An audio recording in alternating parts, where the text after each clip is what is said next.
What's up, sports bettors? This is absolutely wild. I'm going to be taking you through a bunch of college football bets for week 2. Early line movements, early line discrepancies, a bunch of sharp bets we can get down. So the first thing I want to cover is we're going to be using the OddsJam arbitrage tool.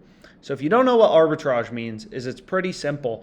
It just means because of discrepancies in sportsbook odds, in other words, where they're setting the line, you can make a risk-free profit by betting on equal and opposite outcomes on 2 sportsbooks. So for example, here in Notre Dame Marshall for week 2, you could bet over 49.5 points at minus 110 on WynnBet, the under at plus 125 on Bet365, and make a risk-free profit of 3.17%, right? You're getting plus 125 on the under on Bet365, and then the over is minus 110. So there will be some videos about arbitrage betting in the end screen, but long story short, that means by definition, there has to be a profitable bet, right? If there's an arbitrage bet and you can make risk-free money, there's a really good bet, right? So what we can do is if we scroll down, and again, OddsJam has real-time odds from, tons of different sports books. It's completely free to browse odds on OddsJam and find these line discrepancies. So what you'll notice is, wow,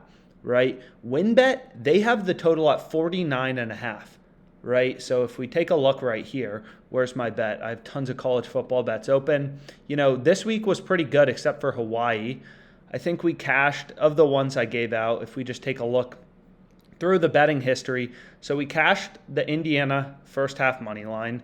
We lost Northern Illinois. We cashed West Virginia plus 7.5 for $5,000, which was the biggest play. Central Michigan plus 21.5 cashed.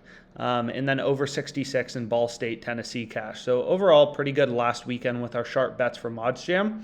But regardless, what you can see is, wow, right, the total for the Notre Dame game, which is, you can see I locked in right here if I go down, is over under 49.5, right? That's what we bet on WynnBet, right? The OU is 49.5 at minus 110 odds. But what you'll notice is damn, most sports books are setting this line at 51.5 to 52.5, right? So this is a huge jump. If there's 50 points in the game, our over cashes. If there's 51, 52 points in the game, our over cashes. Whereas everyone else who's betting on a different sports book and not looking for value, who's betting the over under 52, their bets are either pushing or losing. Right, so we're getting 2.5 points of improvement, which is a huge deal, right? If you think about it like professional sports bettors, they'll win 55% of times on totals and spreads. Square sports bettors, you win 50% of the time, right? You just pay the juice, you pay the vig. So being able to get this insane value of 49.5 to 52 is something, and some sportsbooks have the total at 52.5, is a bet you should be all over. Now, I would have bet more on it, but they kind of cap your bet size. I also bet this, which we'll go through here in a sec, but you can see maximum stake allowed is 0. So my first bet that I'm going to share with you, and hopefully you're able to tail this once the video is posted, is over 49.5 in Marshall, Notre Dame. Okay, so let's go to the next bet. So we'll continue to go down because by definition, arbitrage means if you can make risk-free money betting on both sides, there has to be a sharp bet, right? By definition, there has to be a sharp bet. So if we go down, the next one we can see is Miami, Florida Hurricanes minus 24. So if we go to this game, where is it? Here it is, right? Miami, Florida, Southern Miss. So again, we're browsing odds on OddsJam. What you'll notice is, wow, WynnBet, they have the total, or they have the spread at 24. Every other sportsbook, 26, 25.5, right? We're squeaking out value everywhere we can, essentially finding bets that are mispriced. That's what data-driven, sharp bettors do. So that's the next play I have, which this one oddly let me bet more. So let's find it. Yeah, so I have this one for $3,000, Miami, Florida minus 24. This is a very sharp bet that you can get all over. So that's the next one I'm on.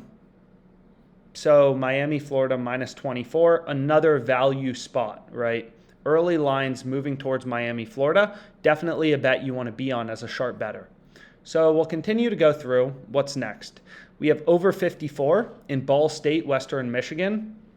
So let's go here.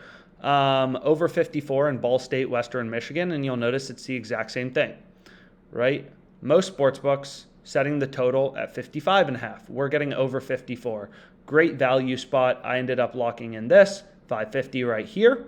So that's college football bet number 3. And then we'll continue to go through and see, okay, North Carolina -7. And that's the final play I have. And you can see this bet is just ridiculous as well, right? Any arbitrage bet, like by definition, you know there has to be a profitable bet. So you should definitely be looking at the arbitrage page and kind of looking to try to figure out, okay, but which bet has the value?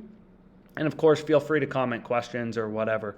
So we can see here, let's go to the spread, is if we scroll down, what you'll see is like most sportsbooks have the spread at 8.5.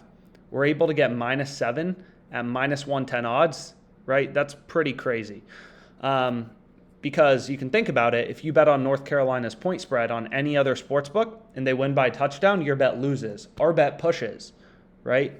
So the probability the game ends by a touchdown, it's not like tiny. So being able to squeak out these spots with value is exactly what you want to do as a sharp bettor. So anyways, those are the 4 bets I locked in. Where's my North Carolina bet? So we got Notre Dame over 49.5 against Marshall, over 54 Western Michigan, Ball State. Already went through this Vanderbilt play. Miami -24 we hammered, because it just took the most. And then we have North Carolina -7. So 4 really good bets that we went through. Hopefully you're able to lock them in. Let's make some money.